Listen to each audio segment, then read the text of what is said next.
He's talking about his own organization, you know. Yep, he is. He's talking about the Patriots. Yep. And guys in his football department. You know, some of these rats around here, so. Whoa, wow. That went from 0 to 60 pretty quick. That went from, well, I'll put it to you like this. I don't know. I watch Forged in Foxborough. I watch all the fine production that the team puts out. These guys are clapping together at the draft room and hugging it out and elbow to elbow. And, boy, now all of a sudden. You know, some of these rats around here, so. Oof. Is this going to be in the next episode? We're going to delve into the rats that he's talking about? I mean, might as well, right, Jimmy? I mean, seems like good content Let's go. Let's see it. I mean, if we're getting Get the wiretapping going. The whole thing's supposed to be an inside look, behind the scenes look. So Mike Vrabel is calling members of his organization rats. I'm looking forward to the next Forge in Foxborough. I wonder if we're going to get into that. My guess is you won't see it. Oh. So he's asked about Jalen Polk and the surgery, right? Yeah. Yes, that's right. Yep. Okay. Yeah. You know, some of these rats around here, so. These rats around here. Nothing to add, but I'm curious about the rats around here. That's a smart way to establish a positive workplace as the new guy. Oh, like that is. Okay, so again, he's gone from 0 to paranoid, 0 to territorial, mighty quick. But that puts him in good company. And that's where Bill Belichick is. That's where Bill Parcells is. That's how those guys manage. That's how those guys thought. Your guy, my guy, I need my guys. You're his guy. You're their guy. That's your guy. No, I need my guys. And we're going to run a tight ship here. No one's going to open their yap or they're going to hear from me. And if the owner keeps his guy and I don't get my guy, well, there's going to be problems because I need my guys, not your guys, and his guy, and it's about my guy. And we got to root out all the rats around here. It just, wow, we're not even out of the preseason, and Mike Vrabel's calling members of his organization, members of his front office, his football staff, rats? Okay, there you go. Who's he referring to? Wolf. Or McDaniels. Josh McDaniels. Okay, so let's play some media game. Let's play the media game. Who reported that Jalen Polk is going to need surgery and is going to be put on IR? I believe it was Jordan Schultz first. Yeah, right. Okay, Jordan Schultz.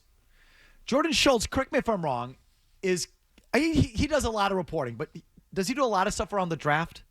Is he like a draft guy or is he like an injury guy? Is he the guy that got into it with Oh, is that the one that Ian Rappaport. Rappaport? Yeah. He's the guy that got into it with at Rappaport. the Starbucks, yeah. The Super Bowl. Rapp called security on the guy. Yeah, right. Yeah, he's like Fox Sports or something. I always looked at him as just kind of a national guy. Me too. That gets like the B-level stories. So I guess I'd have to dig deeper into what he really breaks. What is he? Because there's guys that really focus on the college stuff. Yeah, right. And are really good with the college kids coming up. I'm trying to remember. Or there are guys that are really good with the draft and the draft scouts and like and then there's like the Schefters who are high level NFL, just hardcore NFL level guys, ownership sources, like that. I guess I'd have to dig deeper into Jordan Schultz. I feel like he's always kind of got stuff that's more West Coasty, and I've seen him like break news. It feels like it's like he's had Niners scoop or like Denver stuff. So that's why the other day with this, that he had this first, I was like, oh, that's a little bit surprising. But I've always kind of looked at him as kind of just an overall national guy. Well, here's what I believe. I believe that Mike Vrabel, who came in with his right-hand man, John Stryker, and his chief personnel guy, Ryan Cowden, is not calling Ryan Cowden or John Stryker a rat. And I believe he trusts those guys for good reason. They came with him. He's their guys. And I don't believe, even if someone like that, meaning one of his guys, had spilled the beans on Jalen Polk, that Vrabel would be calling them a rat. Because he's their guy. Those are his guys that he brought in. Right. He's got a history, a relationship with those guys over years. So what did he inherit, or what was forced on him? What was forced on him was Elliott Wolf, Matt Groh, Josh McDaniels, and I don't know what else. So wouldn't it just be more by deductive reasoning? That's who he would be talking about? Sure. Why do you think it's Josh McDaniels and not one of the personnel guys? And so I will tell you who benefited. If anyone benefited from the story that Jalen Polk was getting season-ending surgery and was going to be on IR for the year, who benefits from that report? Well, he doesn't look as much like a failed pick, I guess. Can I answer you? Yeah. Whoever drafted him. because he wasn't cut, he got hurt. He was actually trending, and I think the report, if you could pull up the Jordan Schultz report, in fact, can you pull up the report? Because I'm futzing around online. I can't find it. I'm not sure. Just find the original Jalen Polk report. Yeah, hold on. Because I think there was a little spin put towards it. But I would say that whoever was responsible for drafting Jalen Polk gets a reprieve if he's hurt and not cut. I can read the tweet to you. Go ahead. The 2024 second-round pick saw multiple specialists, and surgery was determined to be the best course of action, with the goal of being fully healthy for 2026. Keep going. That's all there was. That was in a tweet, so it was just a couple of sentences. Thought I had read something somewhere else that he was trending in the right direction, or there was a little positive blurb about him. Maybe that was somewhere else. Okay. Either way, whether that blurb was there or not, wouldn't you say that instead of us saying the 2024 draft was a total failure, it helps whoever drafted Jalen Polk to say, well, Polk got hurt in year 2 and we still don't know. Correct. A little bit of a reprieve if he's hurt and not cut. No question. Absolutely. So add it up between Mike Vrabel, he's not going to be calling out his guys that he just brought here. And, oh, by the way, they're probably not going to be leaking anything at this juncture either. So it's not his guys. It's someone that he inherited. And so it's someone that he inherited in the personnel department that it gets a little bit of a break if one of their key draft picks are hurt instead of suck or cut. And here we are. We're not even out of preseason. And Mike Vrabel's hauling off and calling these guys rats. I look forward to the next Forge in Foxborough. I wonder if they're going to cover that. Because I certainly got about 30 minutes of happy horse crap shoved down my throat about how collaborative and how great these guys get along.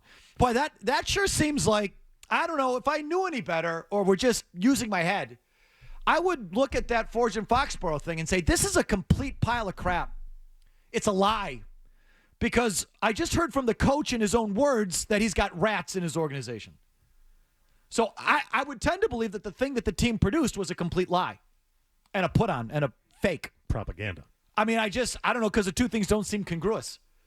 That they're just shoulder to shoulder, and collaborative and at each other's side in the team produced thing. And then when Vrabel gets caught in a real moment after a game calling people in his organization rats, that doesn't seem to jibe. Call me crazy.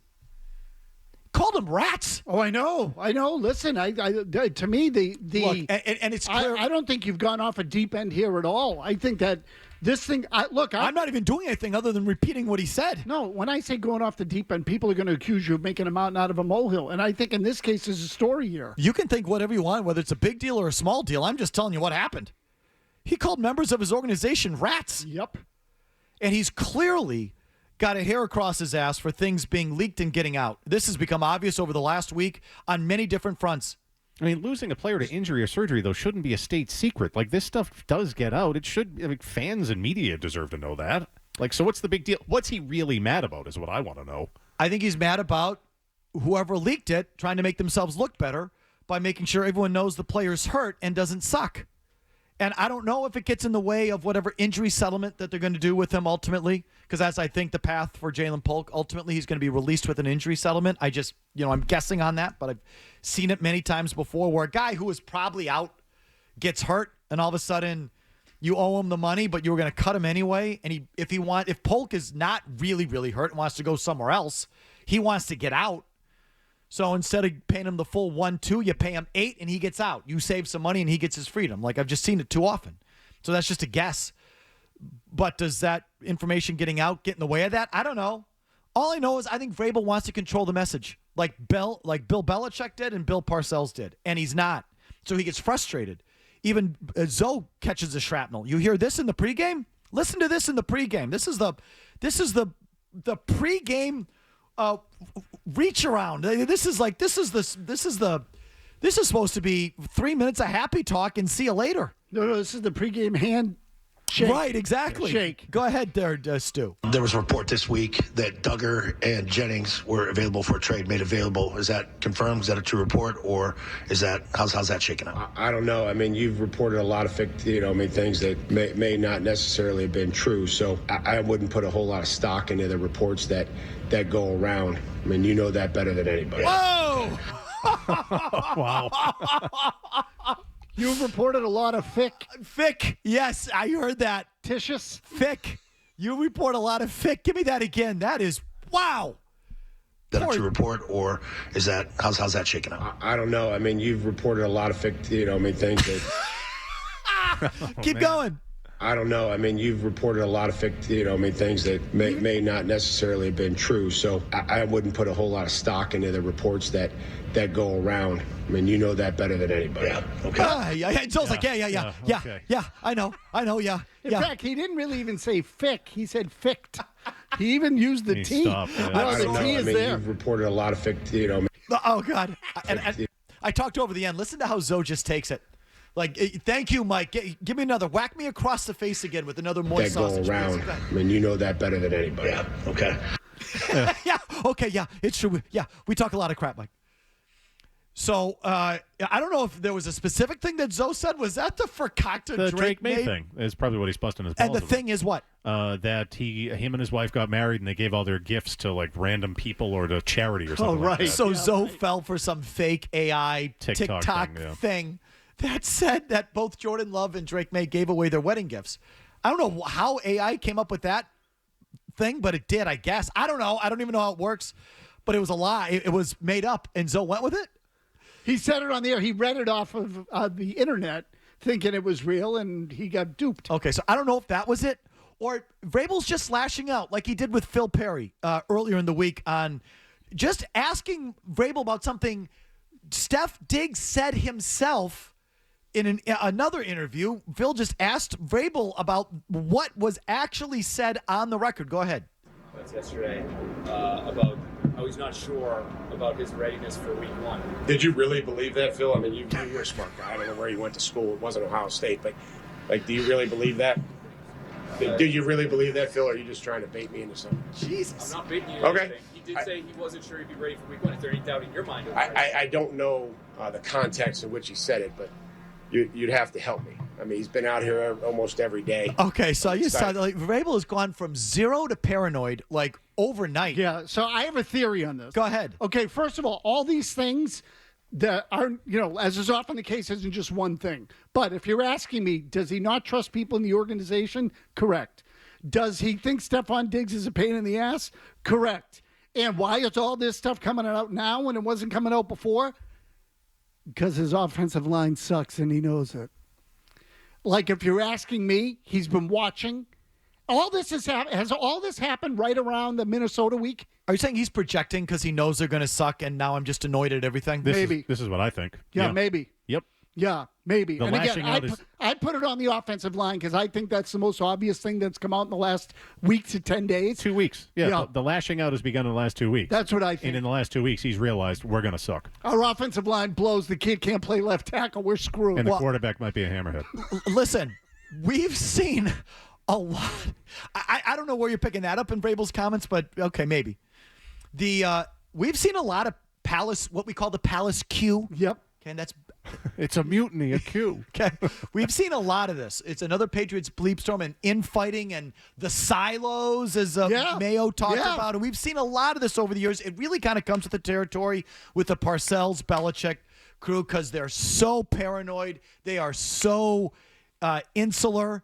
They are so like chain of command obsessed, and they're so Machiavellian with my guys and your guys, and like the Parcells Belichick tree like takes it to the nth degree. So we've seen a lot of it. I have not seen a coach his 4th month on the job at the podium in front of the logo call members of his organization rats.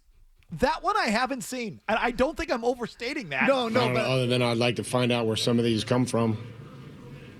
Some of these rats around here. So like he's a joker and a ball buster, but that's even by his standards is strong. Oh, no. That's real. He's angry. There's no question he's angry. I was just going to say, I bet you Parcells has done something similar. He had that in him. And there are some personality similarities. We've talked about this between those two.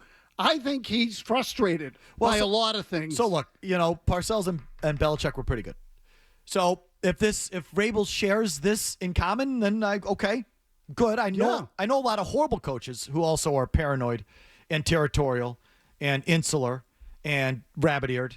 So Those guys, a lot of those guys were dumb, though. I know a lot of bad coaches who have those traits. I know a lot of good ones who have them too. I mean, two of the best that have ever been here were sort of like that. Yeah, no, I'm just saying But they didn't. that I wouldn't call Vrabel dumb. They didn't call members of their own organization rats before the first real game. That's a new one.